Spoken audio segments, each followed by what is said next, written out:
Nah, kemudian kenapa ada peristiwa Isra Mi'raj?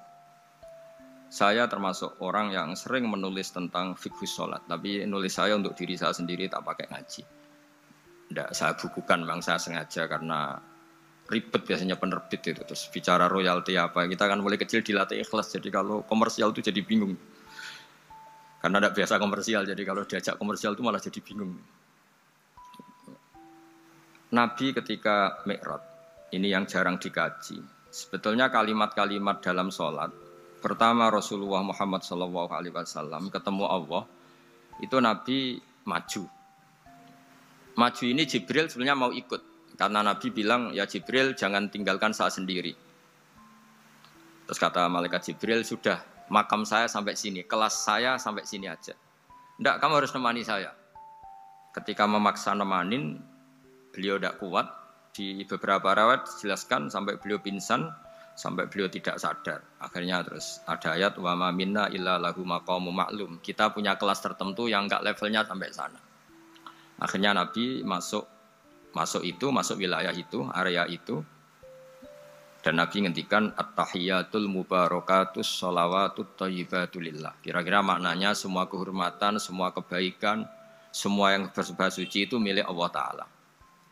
Lalu Allah menjawab, Assalamu alayka ayyuhan nabiyyu wa rahmatullahi wa barakatuh. Bahwa kamu Muhammad mendapat salam dari saya, mendapat semua kehormatan, semua keselamatan. Kemudian Nabi itu karena sebagai hamba yang tidak egois, tidak ingin kalau nikmat dirasakan sendiri, tidak ingin kalau sedang senang beliau sendiri yang merasakan, beliau ngendikan Assalamu alayna wa ala ibadillahi sholihin. Ya Allah tolong bahwa status selamat itu tidak hanya milik saya, tapi milik siapa saja yang soleh. Soleh itu ya sesuai kelas masing-masing. Setelah itu para malaikat melihat kebaikan Nabi yang seperti ini, melihat mentalnya atau keinginannya yang luar biasa untuk baik kepada semua orang, wa ala ibadillahi sholihin. Terus malaikat saat itu rame-rame bersaksi asyhadu alla ilaha illallah wa asyhadu anna muhammadar rasulullah. Catatannya apa di sini? Bahwa ternyata kesaksian tentang syahadat itu dimulai rasa tidak egois. Merasa bahwa rahmat ini harus dirasakan semua orang. Wa ma arsalnaka illa rahmatan lil alamin. Jadi rahmat ini harus dirasakan banyak orang. Kita tahu misalnya Islam melarang narkoba misalnya. Memang narkoba itu mengganggu. Hampir semua kecelakaan rata-rata faktor supir itu narkoba. Begitu juga pembunuhan yang sadis, rata-rata efek dari pengaruh narkoba. Sehingga Islam keras sekali tentang narkoba. Dan alhamdulillah di Indonesia ditangani BNN yang sangat serius melawan narkoba. Nah, keputusan Islam melarang narkoba itu keputusan yang luar biasa, yang menjadi berkah bagi semua. Begitu juga keputusan Islam tentang melarang zina, melarang perbudakan, melarang penipuan. Dan Islam mendukung misalnya gerakan nikah, gerakan adil, gerakan keseimbangan dan kemanusiaan. Sehingga agama ini akan dinikmati siapa saja karena ajarannya. Lalu agama ini bisa nikmat, itu solusinya gampang menurut Rasulullah, yaitu sholat. Nabi itu kalau pusing menghadapi banyak hal, yaitu mesti keluar masuk, terus tanya sama istrinya, kapan waktunya sholat? Kapan Bilal datang? Dulu kalau mau waktu sholat, Bilal datang, ngetok pintu Nabi, ya Rasulullah sekarang waktunya sholat. Itu Nabi membahasakan sholat itu unik. Ini tentang Mi'raj ya, karena hasilnya ya sholat tadi. Arikhna ya Bilal. Arikhna itu tolonglah bikin nyaman saya dengan sholat. Sebelum kita belajar sholat secara serius, gampang. Kalau kita misalnya menteri, atau kita ajudan, atau kita apa. Kayak apa asiknya kita kalau ngomong-ngomong sama presiden, bercengkrama dengan presiden, atau dengan menteri, atau dengan kiai, dengan atasan. Sholat itu media di mana kita asik dengan Allah Ta'ala.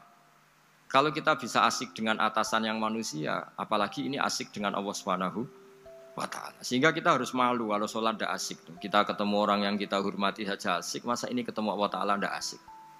Sehingga dulu, bawaannya orang dulu itu kalau sholat, untuk tidak cepat itu harus diperintah. Dulu para nabi, para sahabat kalau sholat itu lama-lama. Sehingga sampai nabi yang turun tangan, wahai para sahabatku, kalau kamu jadi imam jangan lama-lama. Karena dulu semua orang itu penikmat sholat.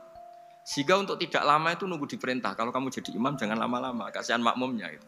Nah sekarang alhamdulillah tanpa dilarang sudah cepat semua. Ini sudah ada kemajuan, ini sudah maju sekali ini. Enggak usah dilarang sudah cepat. Dulu itu saking asiknya orang sholat untuk supaya agak cepat itu harus ada perintah dari Nabi. Kalau kamu jadi imam jangan lama-lama. Nah kita kalau sedang pas baiklah, pas waras lah kira-kira gitu. Kalau bahasa orang Pantura, saya ini orang Pantura. Jadi kalau ngomong lebih keras, lebih vulgar. Normalnya orang sholat itu tidak bisa ngakhiri. Normalnya, saya ulang lagi, normalnya orang sholat itu tidak bisa ngakhiri karena ketemu zat yang kita cintai. Kita kalau ketemu orang yang kita hormati, yang kita cintai itu nggak bisa ngakhiri. Misalnya mungkin anak muda, contohnya ketemu pacar nggak bisa ngakhiri. Kita kangen sama temen, jagong nggak bisa ngakhiri karena asik. Nah ini ketemu Allah yang dipuja-puja, dipuji-puji, kemudian cepat ingin ngakhiri. Jadi ini kita agak aneh. Makanya normalnya orang sholat itu tidak bisa ngakhiri dan itu normal. Sehingga dulu ketika Sayyidina Umar itu ditikam sama satu benda yang kayak pancing ini.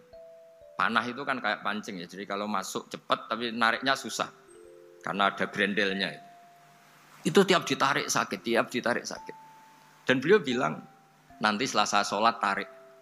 Beliau sholat, nyaman, ditarik itu enggak gerak sama sekali. Karena dia sudah istighraq billah, sudah nyaman dengan Allah sehingga ditarik itu enggak kerasa.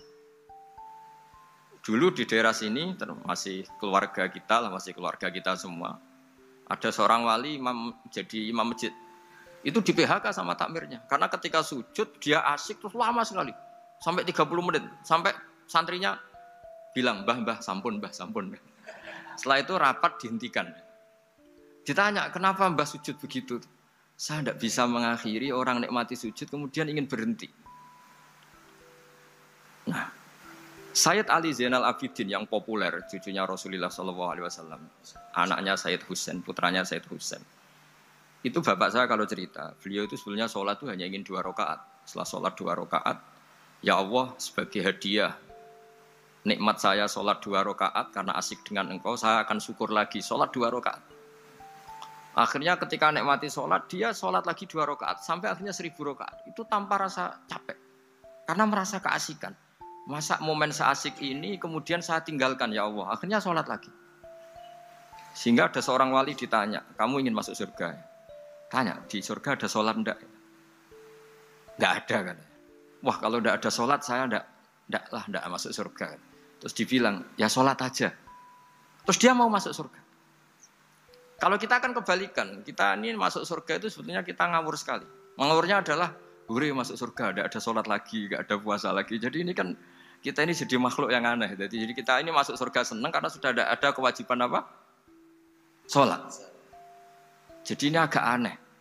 Sesuatu yang menjadikan kita masuk surga, tapi sesuatu yang kita benci setelah masuk surga. Asiklah di surga karena tidak ada sholat. Nah, apapun kondisi kita harus latihan. Harus latihan kita entah seberapa kadarnya ingin niru Rasulullah SAW. Ketika ngendikan wa qurratu aini fi sholat, nyamanku, hatiku tentram kalau saya pas sholat. Sehingga tadi sudah saya katakan tadi, dulu itu untuk menghentikan sholat itu susah. Sampai Rasulullah sendiri yang merintahkan, "Hei para imam kalau sholat jangan lama-lama."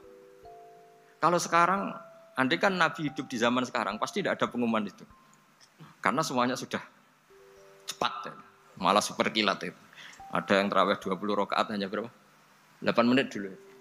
Itu kan 7 menit itu.